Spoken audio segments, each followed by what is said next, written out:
Hi, I'm Brant Menswar, and welcome to my show, Just a Moment. As a former world touring musician turned keynote speaker and author, I've experienced my share of life-altering moments that have both broken me and propelled me forward. How you leverage those moments or push through them will define your destiny. Each week on my show, I'll provide tools on how to maximize those moments, as well as interview some of the most successful entrepreneurs, entertainers, and athletes on how the power of a single moment changed their life. Join me to learn how to change what's possible for your life. It'll take just a moment. Hey friends, our guest today is retired Colonel Noel Zamot, a combat aviator and former commander of the Air Force's elite test pilot school. He has served as a congressional appointee and corporate executive who helps companies design and deploy AI-forward business systems. He's an award-winning author of 3 novels, keynote speaker, and I'm proud to call him a dear friend. Colonel, the skies are clear. Hello, I'm Noel Zamot, and this is my moment. I was born and raised in Puerto Rico. I was born just south of San Juan, a little town called Rio Piedras, and I stayed there until I went to college. So that was an idyllic, tropical, sort of lost to time life. It was wonderful. I realize in retrospect that a lot of what I am now, I became when I was 8 to 12. I loved riding my bike.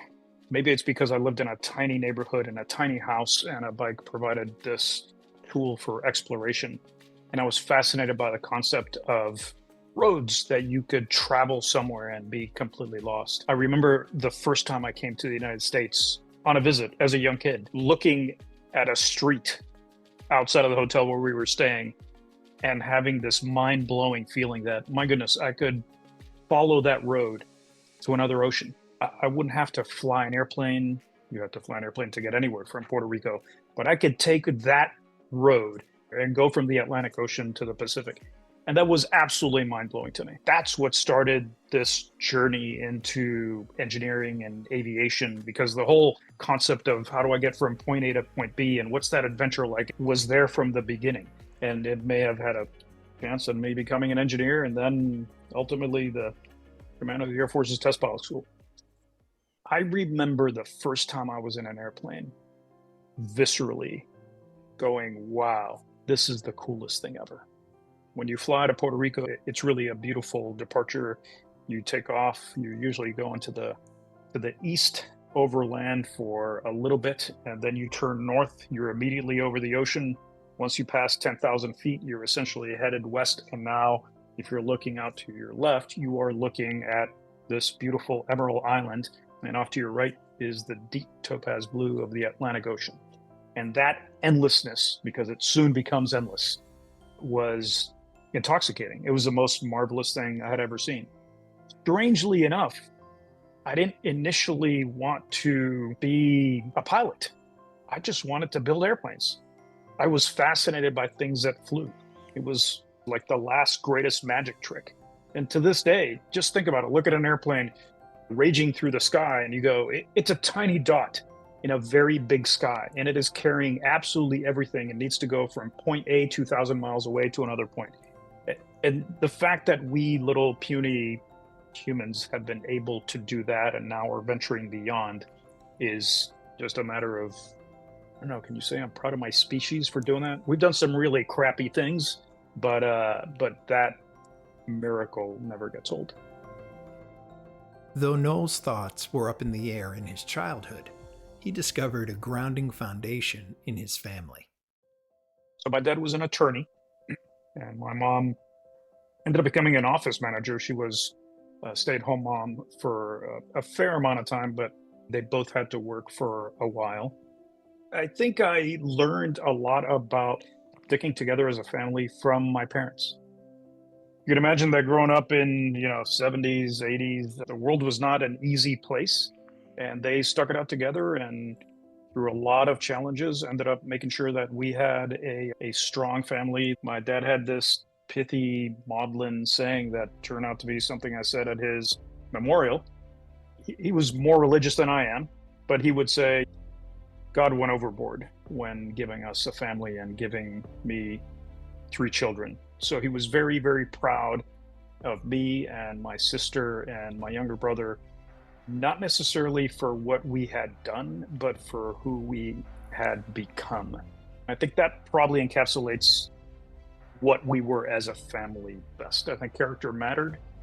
I think your word mattered, and that has treated us and it's been useful in a chaotic world.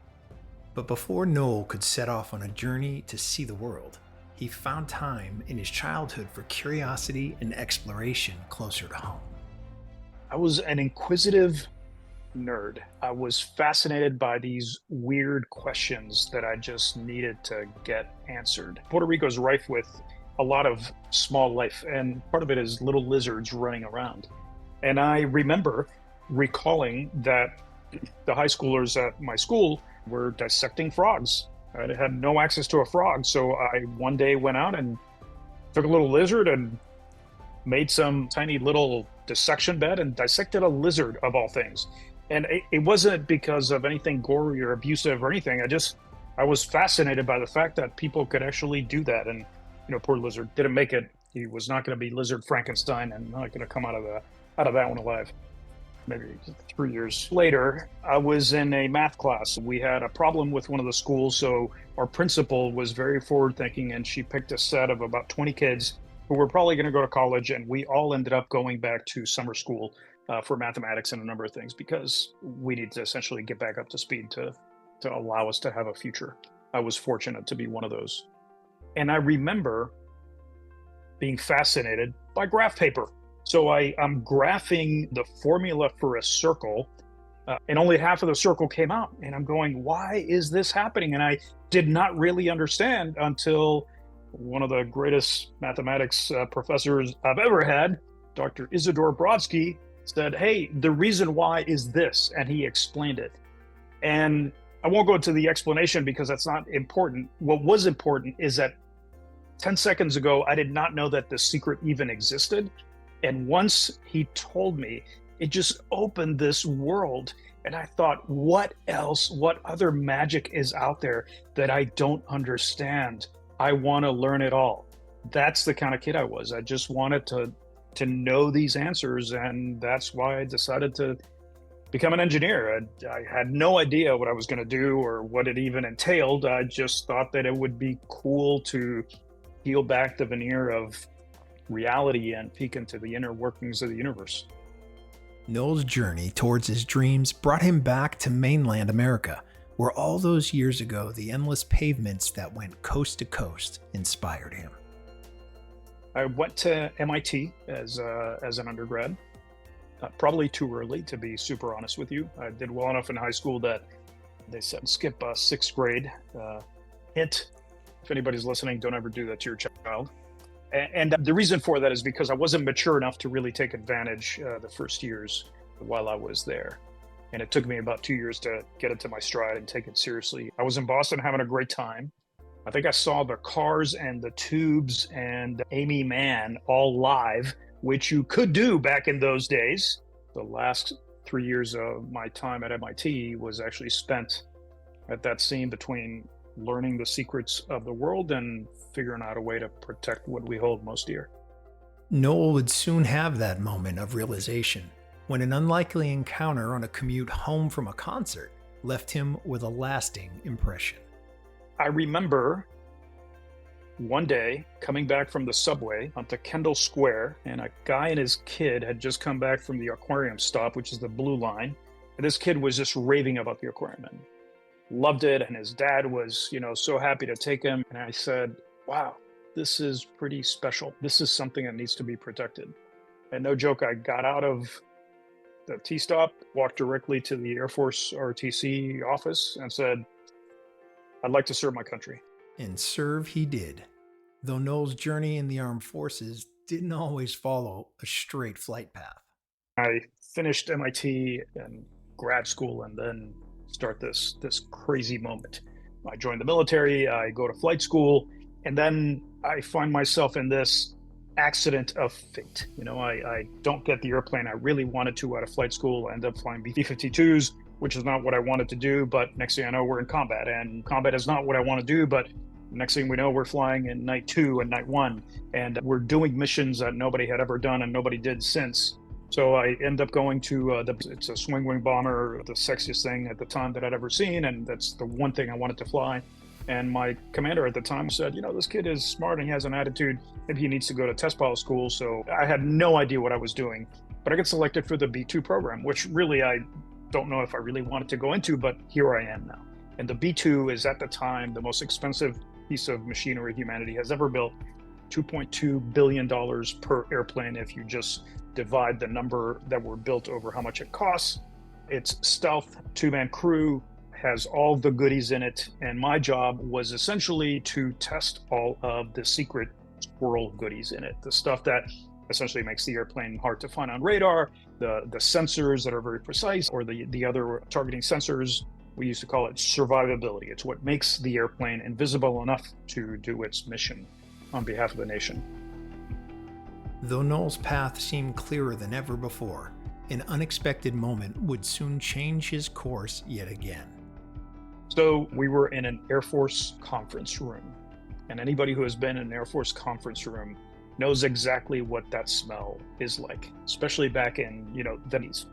It smelled like Windows computers running full blast and a bunch of veneer that had just been installed because all the new furniture and a lot of cleanliness, because a lot of classified discussions happened in these places and they were regularly swept. It's antiseptic in an off-putting way, if that makes any sense whatsoever. And all of this has taken me to being in a big room. I'm probably the lowest ranking guy at a bomb wing. A bomb wing is the biggest unit that is combat deployable, so it's about 4,000 people. And the commander of this unit has brought in a bunch of folks because the war in the Balkans is raging, and he's being asked some very direct questions about what's going to happen and can he take this airplane into combat. At this point, I'm a combat vet. I've flown 3 different airplanes. I've gone through test pilot school. I am very confident of what I am doing, and I'm the lowest ranking guy in this room, and I'm just listening to a lot of folks talk about a lot of stuff that, to me, as a alpha male cranky 20-something-year-old who believes he knows absolutely everything about the world, I'm thinking these people don't know what they're talking about.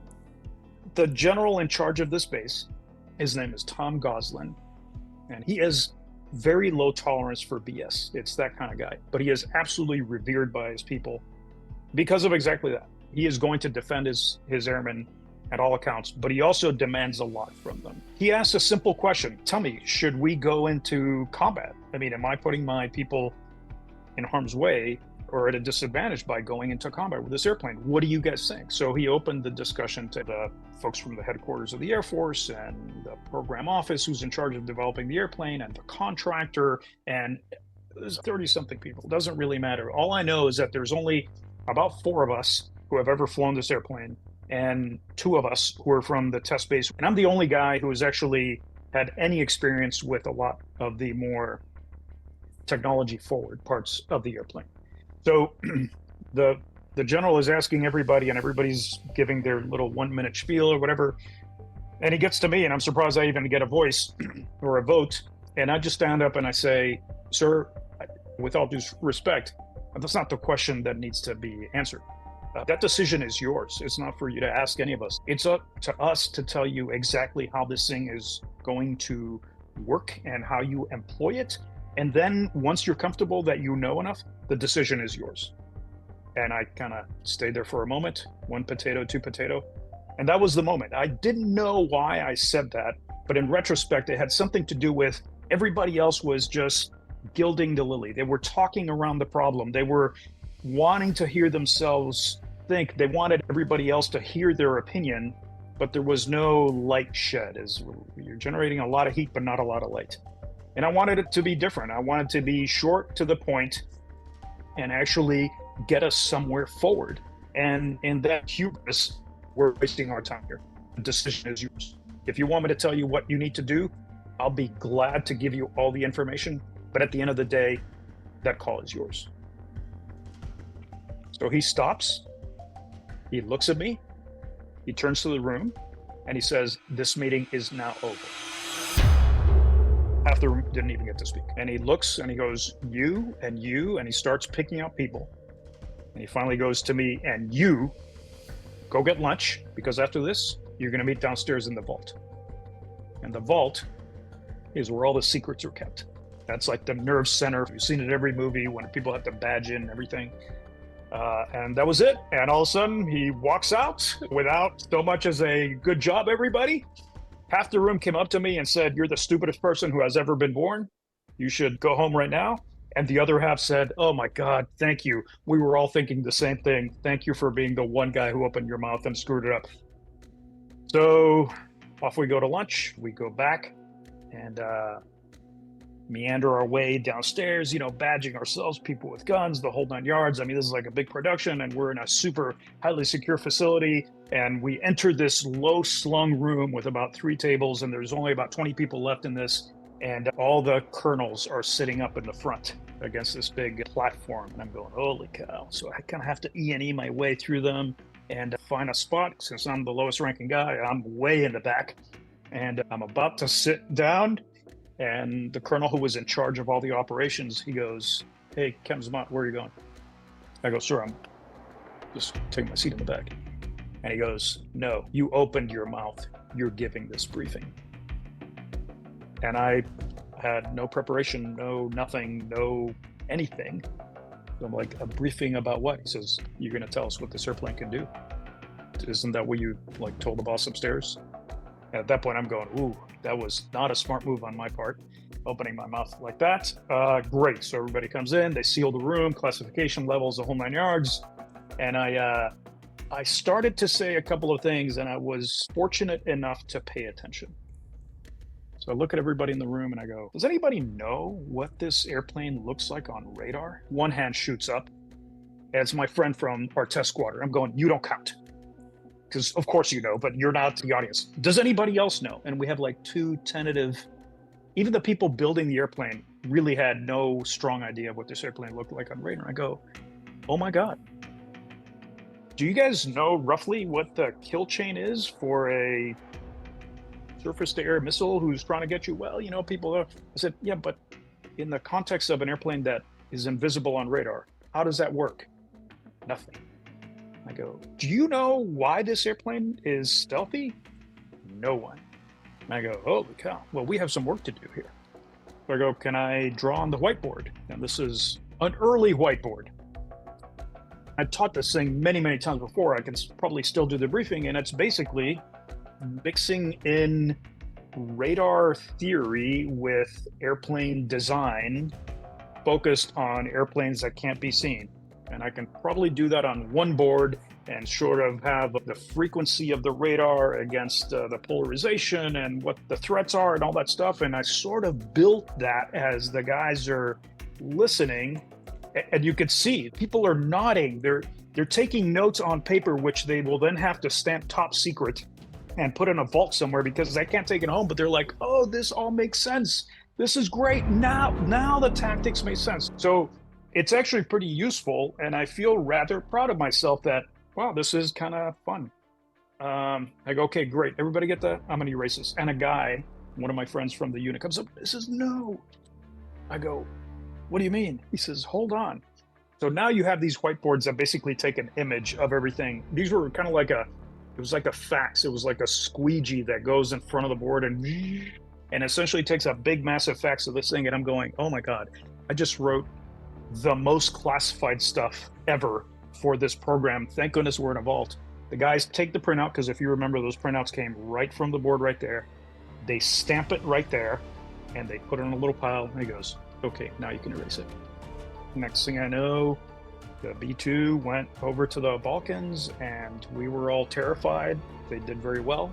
Fast forward to 5 years later, and I am in Colorado Springs, and we get an announcement that a new general is going to take over the big unit where we're at. We're in a space control unit, what we now call United States Space Force. We were in the precursor of that back in post 9/11. So we're doing a bunch of very crunchy, good stuff, and we're going to get a new general. Who is it? The same guy who I said, sir, it's your decision. I am dreading this moment because I don't think I've spoken to this guy since those 4 or 5 years ago. And I have this mental image that he hates me because I was just a loudmouth idiot kid who thought he knew too much. I had talked the talk, but at least I could walk the walk. Usually when generals come in, one of the first things they do is, instead of making it about themselves, they present the medals for the people who are also coming into the unit at the same time they are. And that was me. That was one of them. So in this weird confluence of events, 5 years after I opened my mouth on some briefing saying to this general, yeah, you can take your forces to combat, I'll show you how to do it, God doesn't speak to me ever again.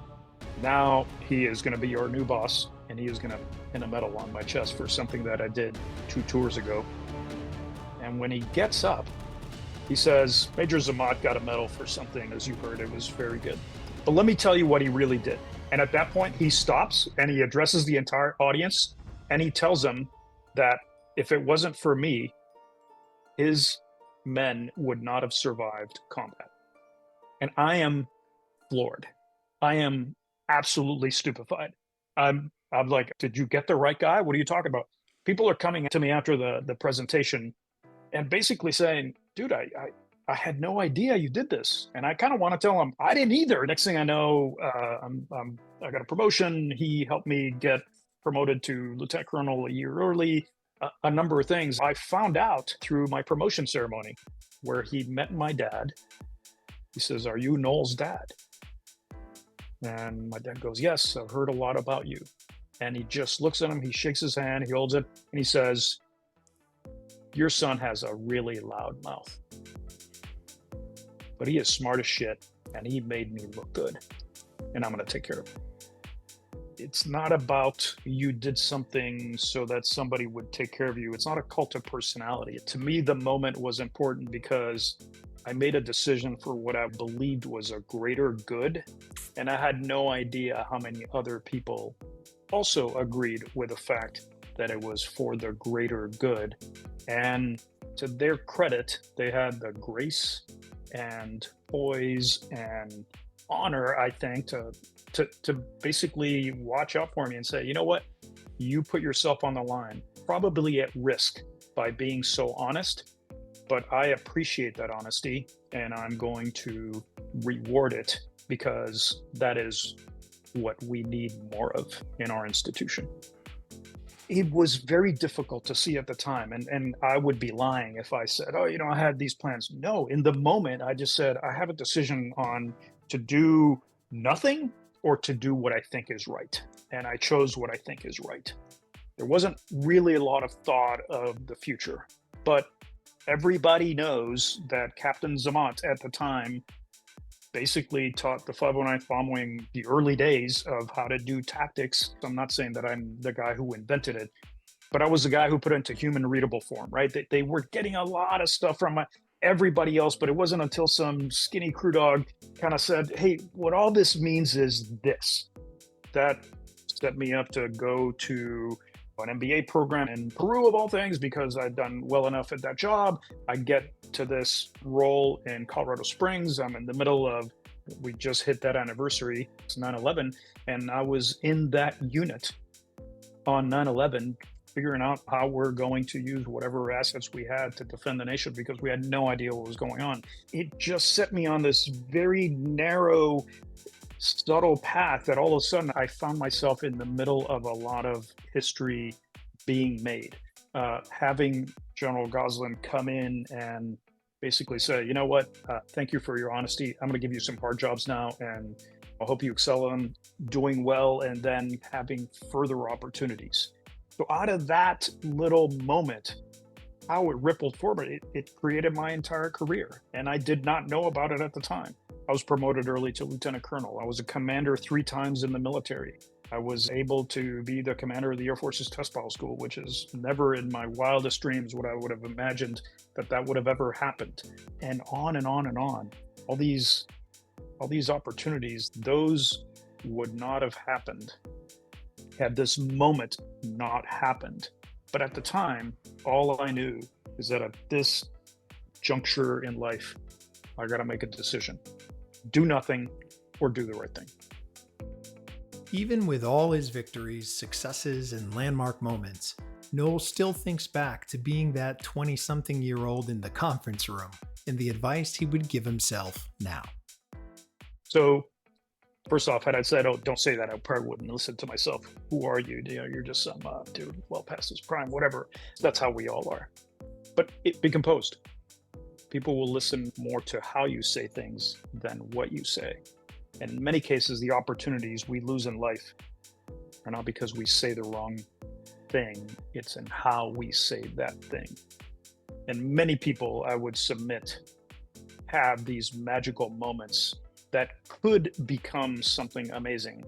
But for whatever reason, the part that they miss is not the insight or the decision to do what is right. It's that it is not conveyed when it has to do with interaction and communication with other humans. It's in how that communication happens and how it is received by your counterpart. I think if I had to go back, I would just kind of sit back, smile knowingly, and just kind of go, please don't say anything stupid. Just say the right thing and say it well. Colonel Noel, who I am proud to say is a good friend, and we've become closer over the last year or so. Thank you so much for being on Just a Moment with us. What an incredible moment. First of all, I literally feel like Top Gun was written as a reflection of your life at this point. I feel like the last time we talked, you told me you hadn't really seen any of the Top Gun movies, right? Well, I saw the first one. I didn't see the second one.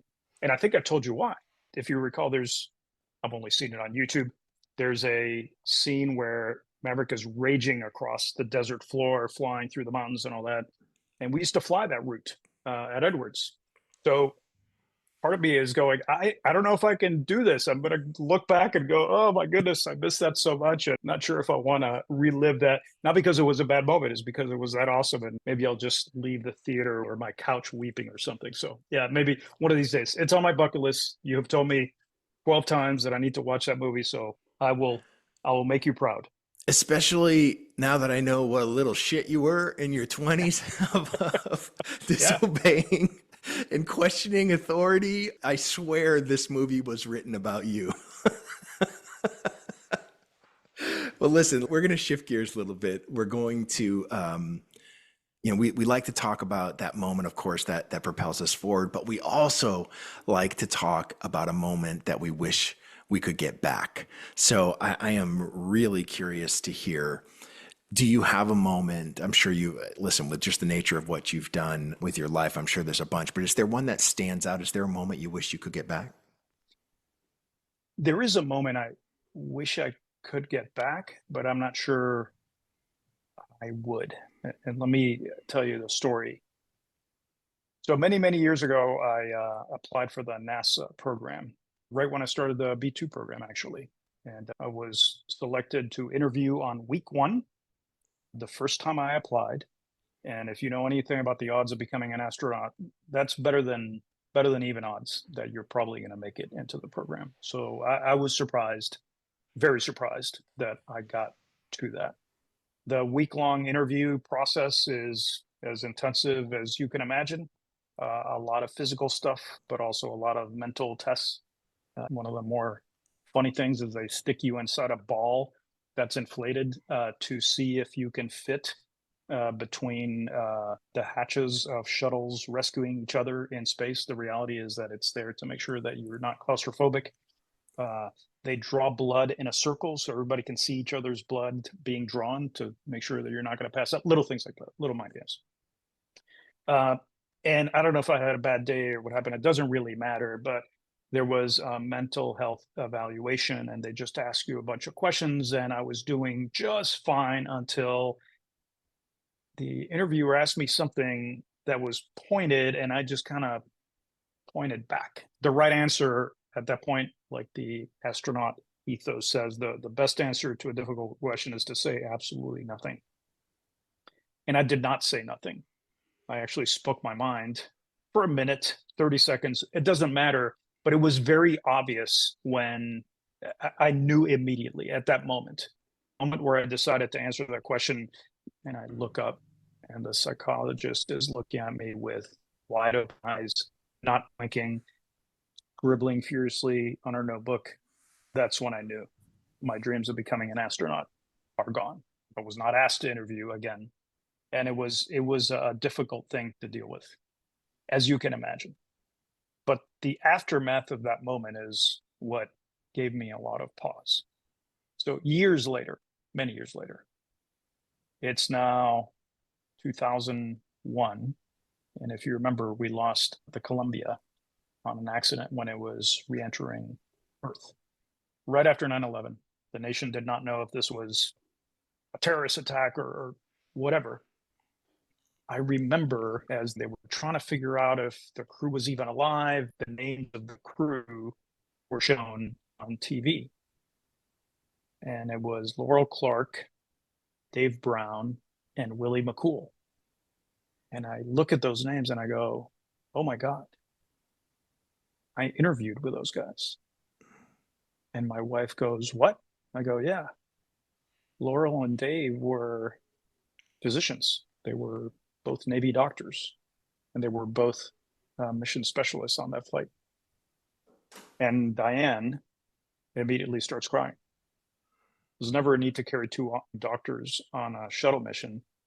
So one of them was there as a mission specialist, which had I not screwed up my interview is what I would have ended up doing in the NASA program. So all of this is conjecture because fate moves in strange ways. But that's a moment that for decades I've struggled with whether I wanted that moment back or whether I will just take the lesson of that moment. Anytime I tell that story, I still try to convince myself, it really, no guarantees, no nothing. But everybody else who has known about the program and knew what happened immediately come back and say, no, dude, be thankful. And because of the friends that we had lost, many of us in that situation felt like we needed to make it up to them. Those who remain carry the flag, carry the torch, carry the flame. The broader lesson is that sometimes for these very difficult moments where even at the instant we know that we're making a mistake or we know it's not going to turn out the right way, perhaps fate has a way of giving you another gift further down the line, which would have been impossible without that one. Yeah, that's incredible. What an incredible story. And yeah, I mean, how do you put yourself in that scenario, right? Like it's at the time, I'm sure for years afterwards, you would have wished you could get that moment back and reconstruct it. And yet here we are now knowing what the future held, how difficult it is to look back on that moment. If people want to continue to follow you, your work, I know you've got books out, you've got your speaking career now, you've got your consulting still. What's the best way for people to continue to follow your journey? Best way is just to check out www.noelzamot.com. That's NOELZAMOT.com. If you're NATO phonetic, it's November Oscar Echo Lima Zulu Alpha Mike Oscar Tango.com. If you're an aviator, your brain probably hurts after listening to that. It's like a long clearance. And there you can, I write about speculative fiction, a lot of crazy stuff that I've been fortunate to have in my life. I sort of retell as stories, trying to learn more about myself and others. I do a little bit of consulting work on aviation cybersecurity and testing AI in airplanes, which is really, really awesome. And I speak occasionally. Many thanks to you, by the way, for the assist on all of that. You bet. Listen, thank you, brother, so much. You know how much I love and respect you. A fantastic job here today on Just a Moment, and can't wait to catch up with you soon. Thanks so much. Thanks, man. I appreciate it. Thank you for joining us on this episode of Just a Moment. Make sure to subscribe to our podcast and tell a friend or two about it to help spread the word so everyone can find a moment that inspires them. Don't forget to leave us a review and check us out on the web at justamomentpodcast.com. Just a Moment is produced by Natalie Von Rose and Brant Menswar. For more inspiring shows like this, visit surroundpodcasts.com.